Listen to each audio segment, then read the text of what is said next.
El capítulo 7 del domingo pasado termina de la siguiente forma, los versículos 28 y 29. Cuando Jesús acabó de hablar, la gente estaba admirada de cómo les enseñaba, porque lo hacía con plena autoridad y no como sus maestros de la ley.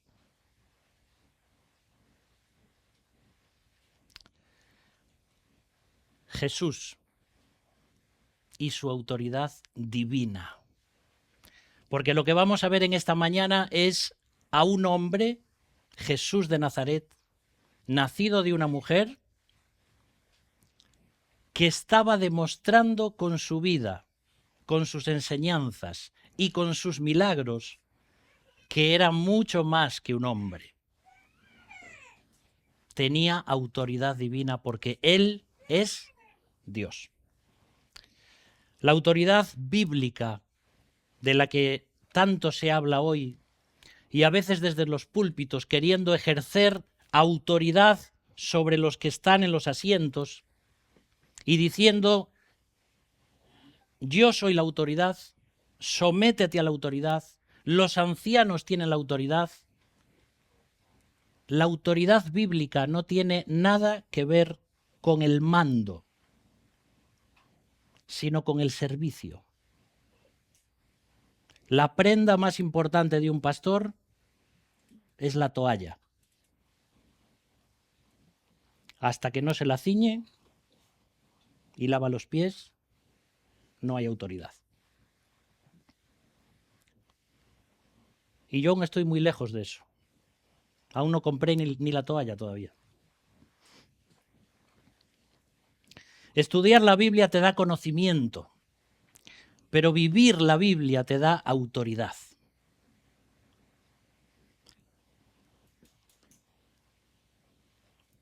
Si quieres un bosquejo en esta mañana de este capítulo 8 de Mateo, yo lo resumí así. Versículos 1 al 17, autoridad sobre la enfermedad. Y ese va a ser la base del mensaje hoy. Versículos 18 a 20, autoridad sobre las posesiones materiales. Versículos 21 y 22, autoridad sobre la familia. Versículos 23 a 27, autoridad sobre la naturaleza, nos lo recordaba Alan. Y los últimos versículos, también Alan nos decía, autoridad sobre el mundo espiritual, sobre los demonios. Y en todos estos aspectos de la vida, Jesús de Nazaret dice: yo tengo autoridad. No solamente lo dice, sino que lo demuestra. Y por eso aquellos que les escuchaban dice: este hombre no habla como los demás. Este hombre cuando habla no hay hipocresía en sus palabras.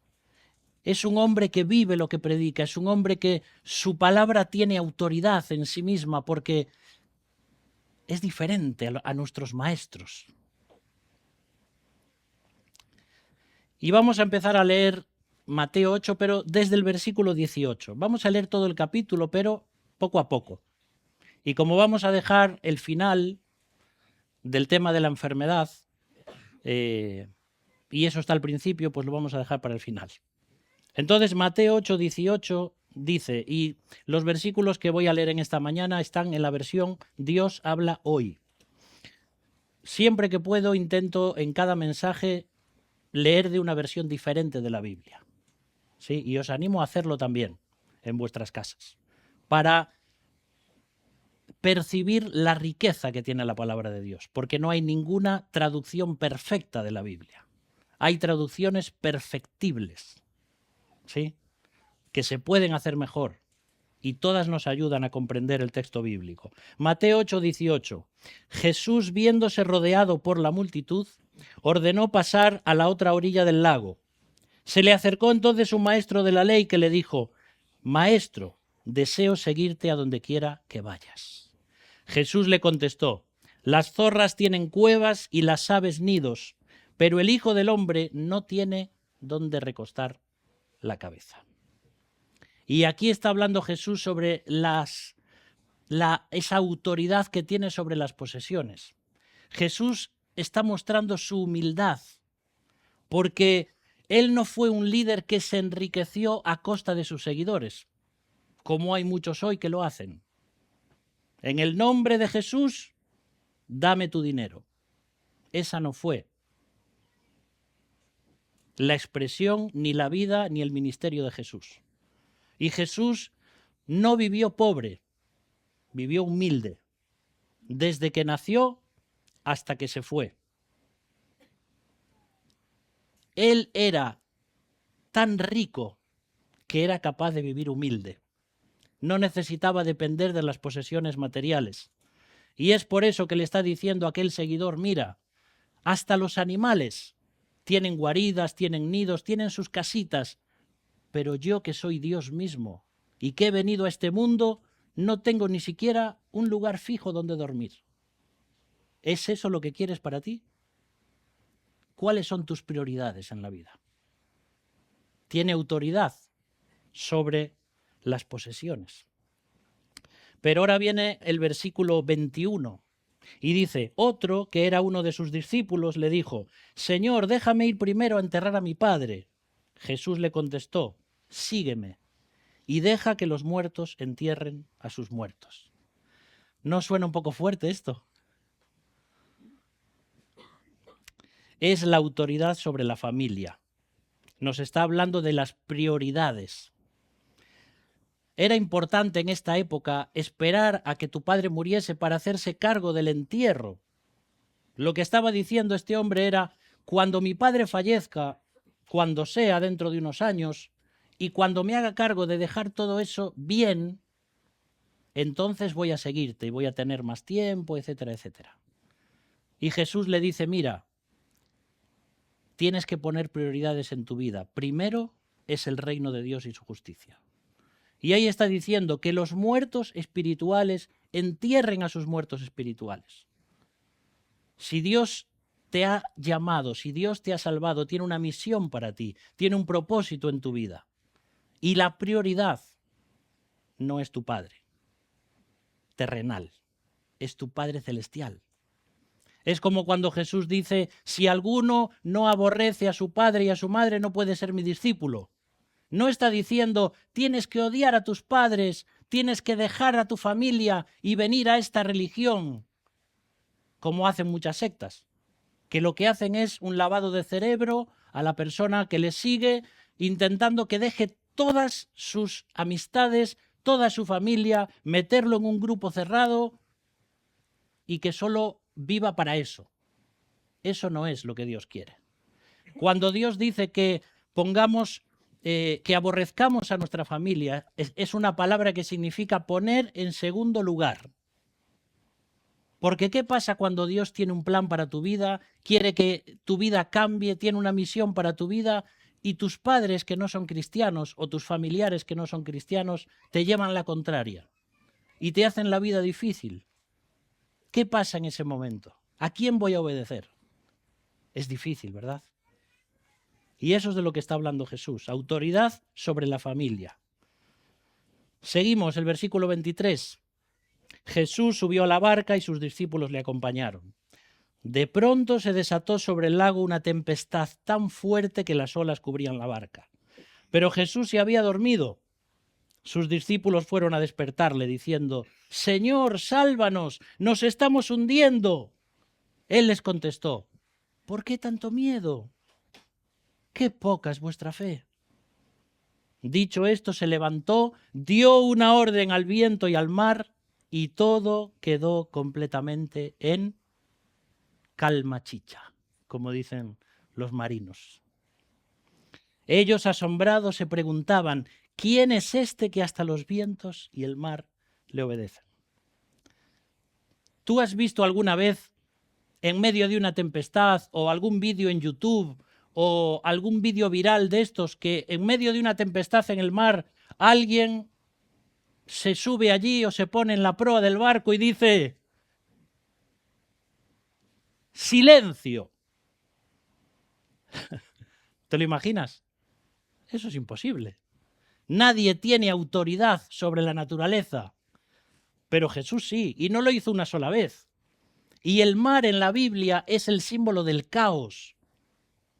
Desde Génesis hasta Apocalipsis. El mar es el símbolo de todo lo que está desordenado. El miedo al mar, no conocían el mar. Y por eso en el Nuevo Testamento encuentras a Jesús caminando sobre el mar. Lo que para nosotros nos hunde, para Jesús está debajo de sus pies. Porque Él tiene autoridad. Y yo me siento hundir y me siento que me ahogo. Y Jesús dice, tranquilo, mira dónde está el mar. Aquí está el mar, bajo mis pies, porque yo lo creé y yo ordeno. Es tremendo la autoridad de Jesús. Si hoy pudieses ver a una persona que hiciese eso, automáticamente diríamos, este hombre no puede ser humano. Y Jesús demostró esto muchas veces con muchos de sus milagros. Por eso tenemos los evangelios, queridos hermanos. Por eso estamos estudiando este escrito que un testigo ocular llamado Mateo escribió. Porque él dice, mirad, mis hermanos judíos, todas las profecías del Antiguo Testamento se están cumpliendo, ¿no veis? Mira esta de Isaías y mira esta del otro lado. Se están cumpliendo en Jesús de Nazaret, ¿no lo veis? Mira los milagros, mira esto y esto y lo otro. Y al final, cuando ya ven a Jesús que resucita, ¿cómo no vas a escribir un libro para decírselo a las generaciones que vienen? Un día vino un hombre a este mundo que demostró ser hijo de Dios y venció a la muerte. El que quiera creerlo, que lo crea. Que lo sepa, ¿verdad? Me recordaba esa frase que dijo Alan también aquí, que siempre a veces habla de eso, ¿no? Y dice, no es que crea, es que lo sé. Porque nosotros no tenemos una esperanza como una palabra definida en el diccionario de ojalá fuera cierto que Jesús fuese así. No, es que la esperanza viva que tenemos los cristianos es una certeza absoluta, es una verdad absoluta que se funda sobre la muerte y la resurrección de Cristo. Y si no lo quiero creer, es mi problema, pero eso no va a hacer que la verdad cambie. Autoridad sobre la naturaleza, porque Él es el creador. Seguimos, versículo 28. Cuando Jesús llegó a la otra orilla del lago, a la tierra de Gadara, salieron dos endemoniados de entre las tumbas y se acercaron a Él. Eran tan feroces que nadie podía pasar por aquel camino. Y se pusieron a gritar, «No te metas con nosotros, Jesús, Hijo de Dios. ¿Has venido aquí para atormentarnos antes de tiempo?» A cierta distancia estaba comiendo una gran piara de cerdos y los demonios rogaron a Jesús, «Si nos expulsas, déjanos entrar en aquellos cerdos». «Id», dijo Jesús. Los demonios salieron de los hombres y entraron en los cerdos, y al momento todos los cerdos echaron a correr pendiente abajo hasta el lago y se ahogaron. Los que cuidaban de los cerdos salieron huyendo, y al llegar al pueblo contaron lo sucedido, todo lo que había pasado con los endemoniados. Entonces salieron los del pueblo al encuentro de Jesús, y al verle se postraron y le adoraron. Dice así, dice, vete de aquí. Estás estropeando nuestra profesión. Vete de aquí. Como los fariseos, en vez de ver el milagro, es que... Bueno, algunos dicen que ese era terreno gentil, porque los judíos nunca trabajarían apacentando cerdos, que era algo inmundo y algo prohibido en un sentido también. Así que Jesús está demostrando que tiene autoridad ¿sobre qué? ¿Crees en los demonios?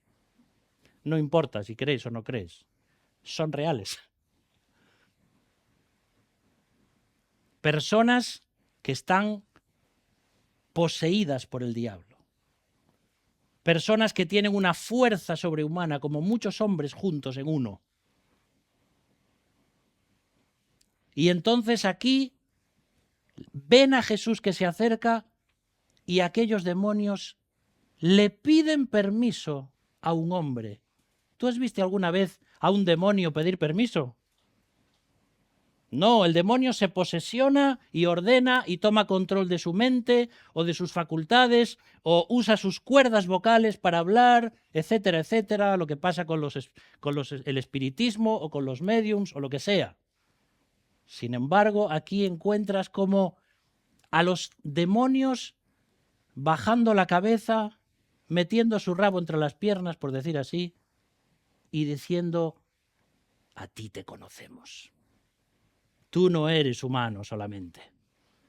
Fíjate cómo los demonios saben que tienen un juicio, que están condenados, y entonces dijeron, espera, vieron el reloj y dijeron, no, no es el momento todavía, aún nos queda tiempo para hacer daño en este mundo. Y fíjate, los demonios necesitan cuerpos humanos. Es todo un mundo este, ¿eh? El de la angelología, y de la demonología. Y entonces se meten en los cerdos, y los cerdos se caen todos por aquel barranco, y se mueren todos, menos los demonios, claro. ¿Dónde fueron los demonios cuando salieron de los cerdos? No sabemos. Lo que está claro es que esto nos muestra el futuro de aquellos demonios. Que un día, en ese gran abismo del lago de fuego, allí van a ser echados y para siempre quedarán allí. Junto con todos aquellos que rechazan la obra de Cristo. Qué tremendo pensar esto. Autoridad de Jesús sobre los demonios, porque Él es Dios. Y ahora nos vamos al comienzo del capítulo. Un tema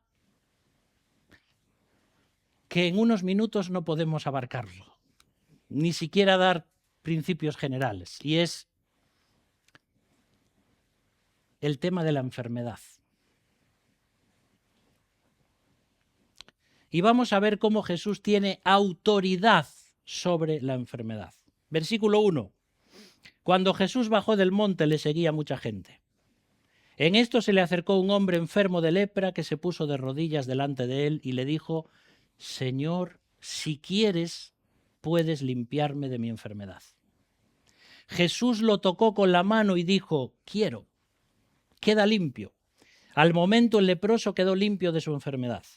Jesús añadió, mira, no se lo digas a nadie, pero ve, preséntate al sacerdote y lleva la ofrenda ordenada por Moisés. Así sabrán todos que ya estás limpio de tu enfermedad. Y aquel hombre lleno de lepra es sanado. Y Jesús demuestra que tiene autoridad sobre la lepra. Hace unos 40 años más o menos que la lepra ya es curable. Pero a veces lo vemos como una enfermedad muy antigua. Tú sabes que hay unos 200.000 casos al año de personas a las que se les diagnostica lepra.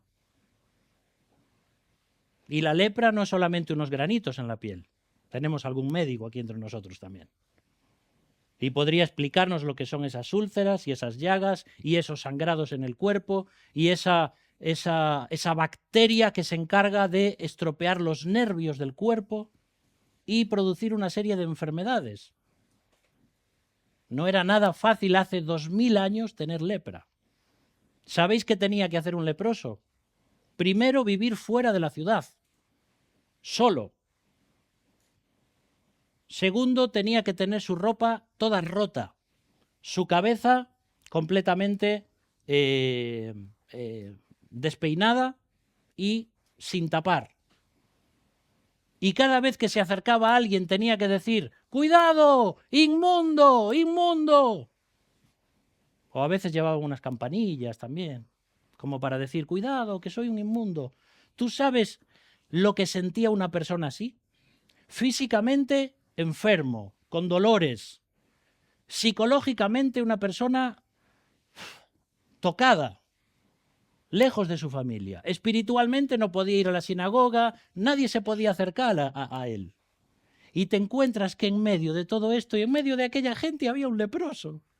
Yo no sé cómo se acercó a Jesús, pero dice que baja del monte, le seguía mucha gente y entonces un leproso Se acerca a Jesús. No podían acercarse un leproso a nadie. Pero hay una diferencia en este hombre. ¿Qué tenía? Tenía fe. Este hombre había escuchado algo de Jesús de Nazaret, de que él curaba enfermedades. Y se acerca y entonces se pone de rodillas. ¿Y sabéis qué le dice? Señor, si tú quieres, puedes. Y Jesús le tocó al leproso, porque Jesús no se iba a contagiar. Le tocó y le dijo, sí quiero. Sí quiero, pero no para casarse, ¿eh?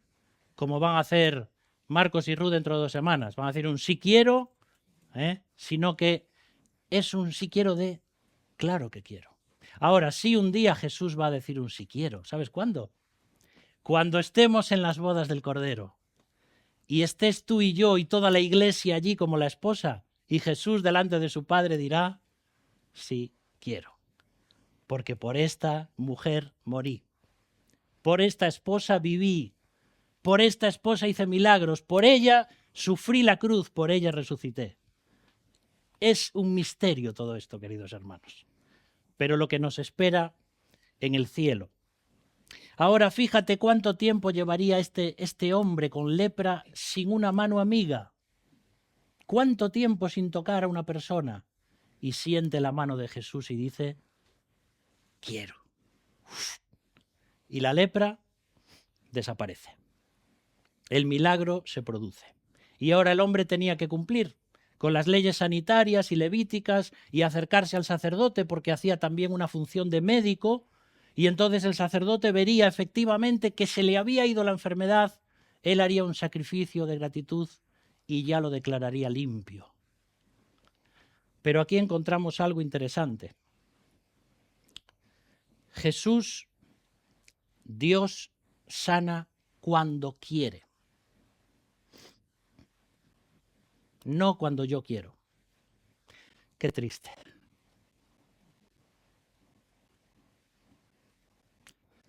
Qué triste, porque nos gustaría, ¿eh? Y a veces escuchas personas, en el nombre de Jesús yo te sano. Vamos a ver, ¿Dios sana hoy? Sí que sana. ¿Tiene poder para sanar hoy? Tiene el mismo poder, pero sana cuando Él quiere, no cuando yo quiero. Conocemos casos de personas como el cantante de Sal 150 que se pasó, no sé si era Tony la última vez que nos habló de él aquí, cuántas horas o de noche orando por aquel niño suyo, su hijo que había fallecido en una piscina, un niño pequeño, y dijo, si Jesús puede, yo voy a orar para que le resucite. ¿Podía haber hecho un milagro Dios? Sí, podía haber hecho un milagro tremendo y la gente diría, pero ¿cómo? No puede ser, es imposible. Y darían testimonio del poder de Dios. Pero Jesús no quiso. ¿O no podía haber sanado a Mateo, nuestro querido hijo de la iglesia? ¿Cuántas lágrimas, cuántas oraciones? Señor, tú puedes quitar el cáncer de este niño. Pero Dios no quiso. Y así podríamos seguir. Y yo tengo esto, y tú tienes aquello, y el otro tiene aquello, y el otro tiene... Y hemos visto milagros aquí. Vemos la vida de Rubén y decimos, es un milagro, es un milagro. Y los que conocemos también lo que pasó con Alana en su momento, fue un milagro. Al borde de la muerte, un estadio antes de lo último. Y Dios la sana. Pero hay personas aquí que habéis sufrido terriblemente, cosas terribles en vuestras vidas, y Dios no ha respondido así. Y no fue porque os faltó la fe. Fue porque Dios no quiso. Y no porque sea malo, ni porque sea cruel, sino porque Él tiene un plan superior que nosotros no podemos comprender. Es como si le quieres explicar un logaritmo matemático a un bebé. Te va a ver con cara rara y va a seguir llorando. Tal vez si Dios nos explicase el porqué de esta muerte, el porqué de esta enfermedad, pondríamos la cara de un bebé y diríamos, ¿ah? No podemos comprender. Y lo más difícil es aceptar. Aceptar. ¿Por qué a mí? ¿Por qué pasa esto? Dios sana cuando Él quiere, pero aquí también encontramos una lección espiritual, sobre la sanidad espiritual. Jesús no espera que estés limpio para tocarte. A Jesús no le importa si tienes lepra, si tienes suciedad, porque es al revés. Primero Jesús va a tocar tu vida y luego vas a estar limpio. Lo que tienes es que dar un paso de fe. Si en esta mañana o cuando estás escuchando este mensaje te das cuenta, porque Dios te está hablando, de que hay suciedad en tu vida espiritual, hay pecado en tu vida, tienes que acercarte a Jesús. A pesar de lo que digan los demás, los de la multitud, y acercarte a Jesús y dar un paso y decir, Señor, necesito que me transformes, que me limpies, que me perdones. Y Dios te quita la lepra del pecado y te hace una nueva criatura. Te limpiará y todos lo sabrán. Seguimos, Mateo 8, versículo 5. Al entrar en Cafarnaún, un centurión romano se le acercó para hacerle un ruego. Le dijo, Señor, mi asistente está en casa enfermo, paralítico, sufriendo terribles dolores. Jesús le respondió, iré a sanarlo. Señor, le contestó el centurión, yo no merezco que entres en mi casa. Basta que des la orden y mi asistente quedará sanado. Porque yo mismo estoy bajo órdenes superiores y a la vez tengo soldados bajo mi mando. Cuando a uno de ellos le digo que vaya, va. Cuando a otro le digo que venga, viene, y cuando ordeno a mi criado que haga algo, lo hace. Al oír esto, Jesús se quedó admirado y dijo a los que le seguían, os aseguro que no he encontrado a nadie en Israel con tanta fe como este hombre. Y os digo que muchos vendrán de oriente y de occidente y se sentarán a la mesa con Abraham, Isaac y Jacob en el reino de los cielos. En cambio, los que deberían estar en el reino serán arrojados a la oscuridad de fuera. Allí llorarán y les rechinarán los dientes. Luego Jesús dijo al centurión, vete a tu casa y que se haga tal como has creído. Y en aquel mismo momento el criado quedó sanado. Jesús no tiene solamente autoridad sobre la lepra. Jesús tiene autoridad sobre la parálisis. Un hombre con grandes dolores, paralítico, y entonces viene allí otra persona inesperada. Primero un leproso, ahora un centurión romano. Uno de los enemigos del pueblo de Dios. Los judíos no los podían ver delante, pero Jesús le muestra amor y compasión. Y fíjate lo que era, ¿no? Se acerca a Jesús y le dice, solo necesito que des la orden. Qué fe, ¿no? La de este hombre. Y Jesús dice, ¿tiene más fe este hombre gentil, este hombre no judío, este soldado romano, que todos los judíos que hay en Israel? Tremendo, ¿eh?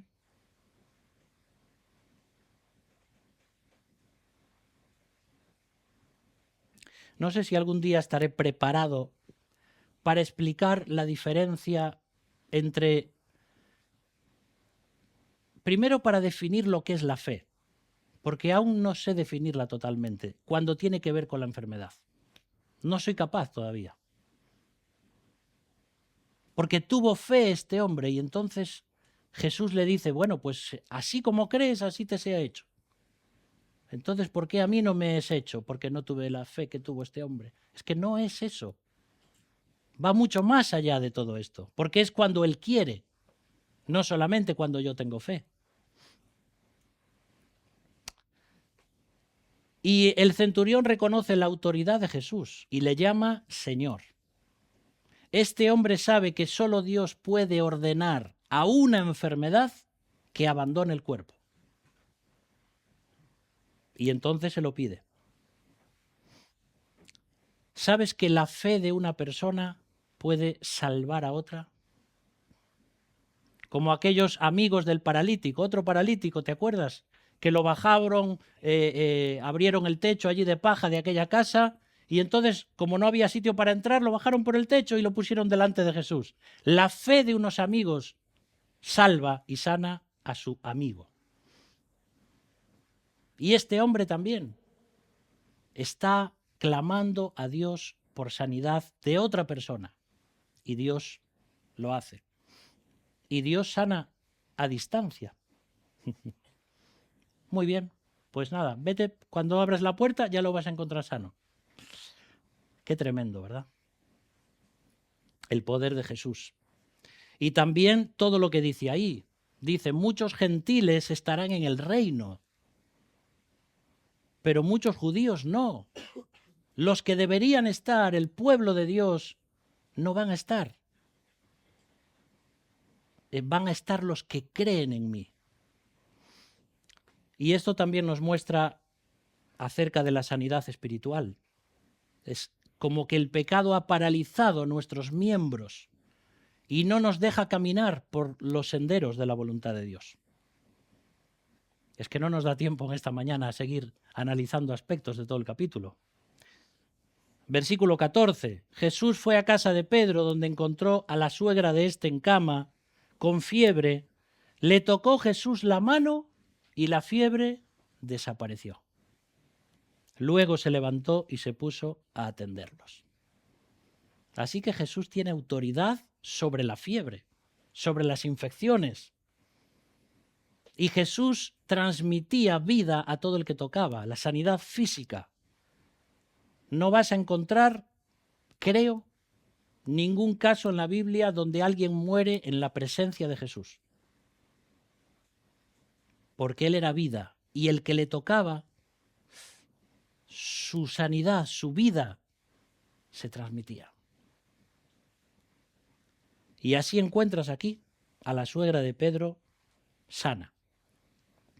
Ahora hay otra lección, la sanidad espiritual.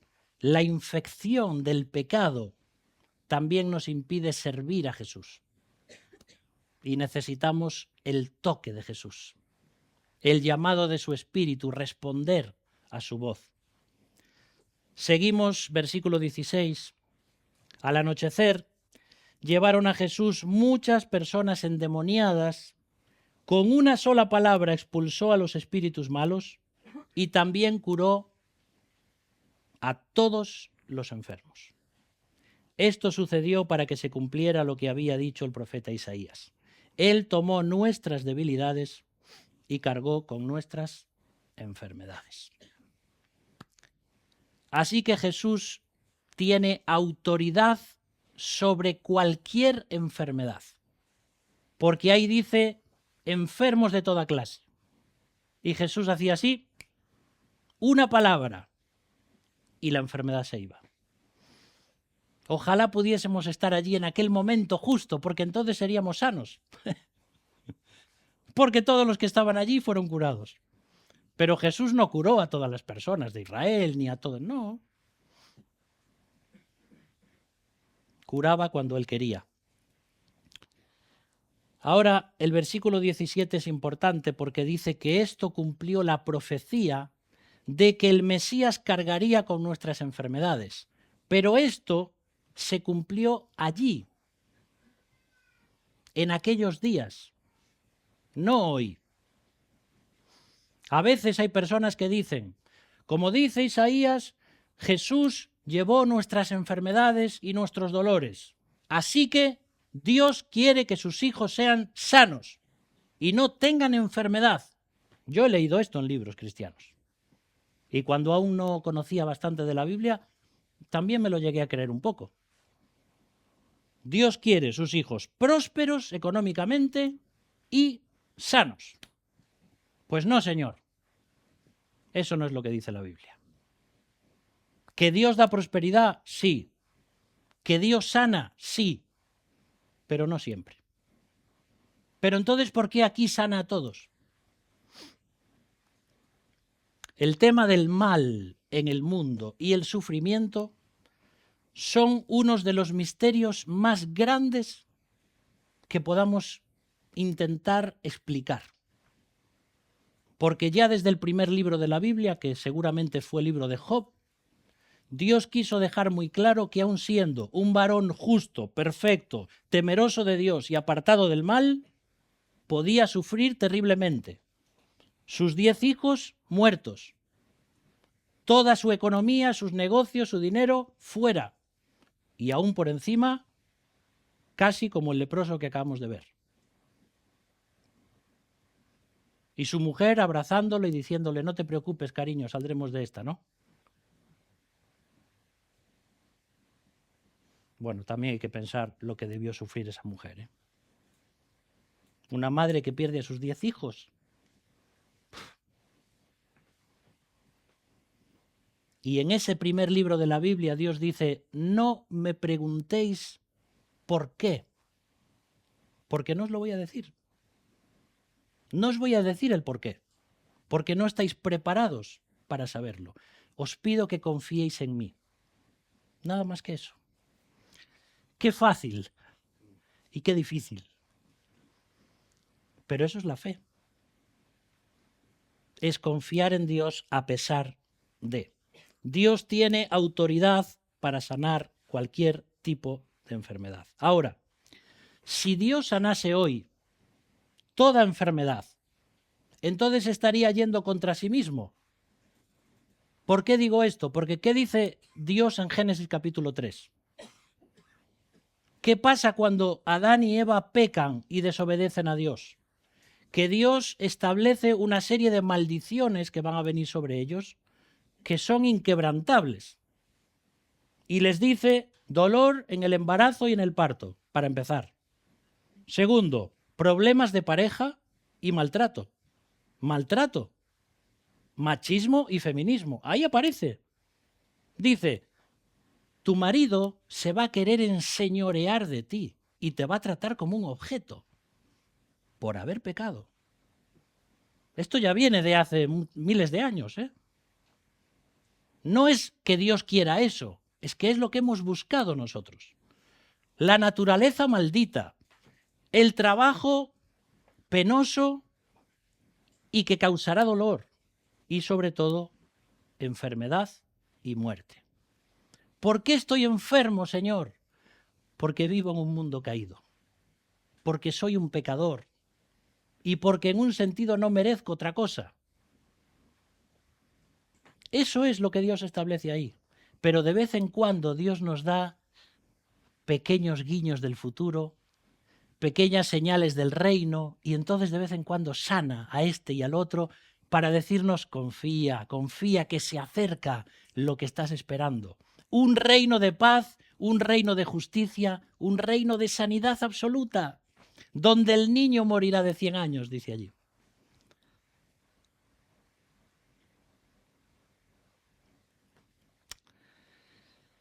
El único que tiene autoridad sobre la enfermedad es Dios, no el creyente. Y si no, mira nuestros cultos de oración. La mayoría de las peticiones son por enfermos.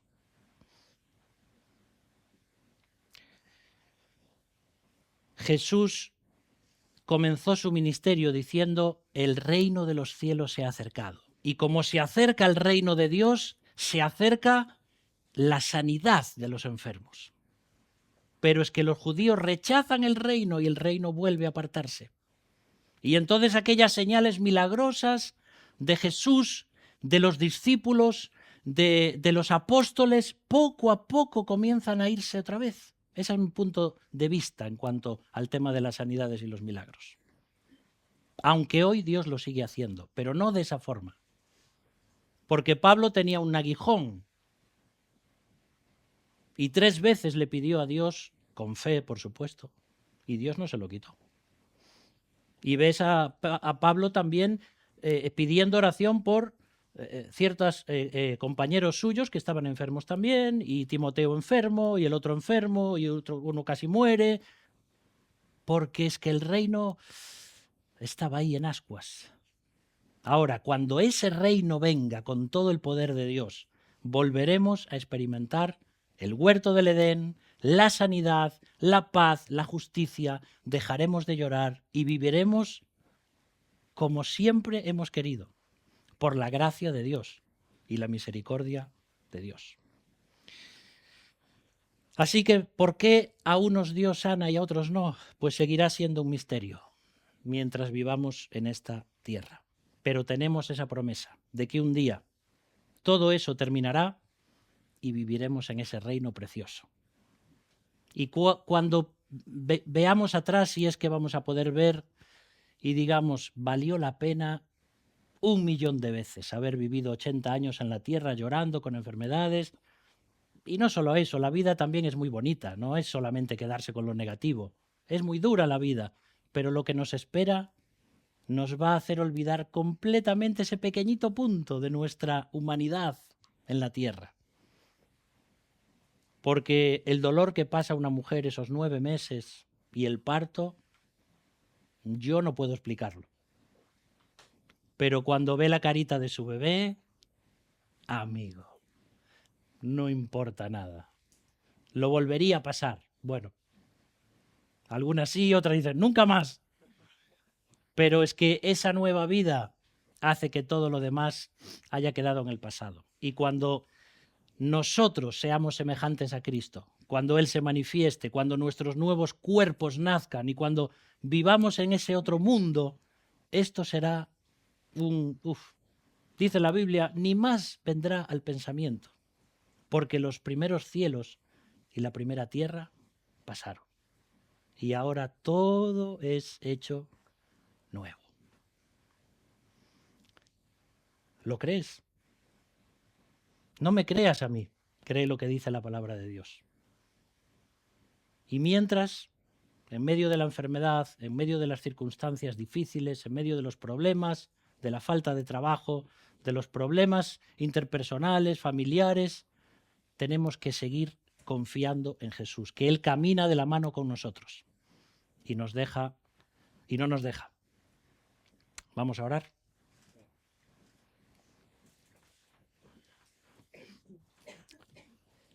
Padre, te damos muchas gracias en esta mañana porque tú tienes poder, porque Jesús tiene autoridad divina y porque no importa, Señor, lo que venga a nuestra vida, aunque nos haga llorar, clamar, porque también en medio del sufrimiento tú nos enseñas grandes cosas que no aprenderíamos de otra forma. Y en estos momentos, Señor, clamo también por cada uno de mis hermanos y hermanas, por las familias representadas en este local, en este lugar, en esta iglesia, porque todos están luchando también con sus motivos personales. Te pido, Señor, que hagas un milagro, como oraba antes Alan también al comenzar la reunión. Señor, queremos ver un milagro. Danos un milagro. Pero sobre todo, danos el milagro de ver a personas que abandonan su pecado y se vuelven a ti. Que en esta mañana, en este lugar, o personas que están escuchando a través de internet, puedan entender que también son leprosos, que también son paralíticos, que también tienen fiebre de una forma espiritual y que sus vidas están exentas de paz porque no te tienen a ti. Y que hoy todos podamos venir a ti y decir, Señor, perdóname, perdona mis pecados, transforma mi vida espiritual, me arrepiento de esta vida que llevo, ven a mi vida, transfórmame, quiero sentir la mano de Jesús tocando mi alma y diciendo, quiero, sé sano, sé salvo. Oh Señor, te alabamos, te damos gracias por esta vida que nos has dado físicamente y también por la vida que nos espera en la eternidad, con Cristo, lo cual es muchísimo mejor. Te adoramos en el nombre de Jesús. Amén.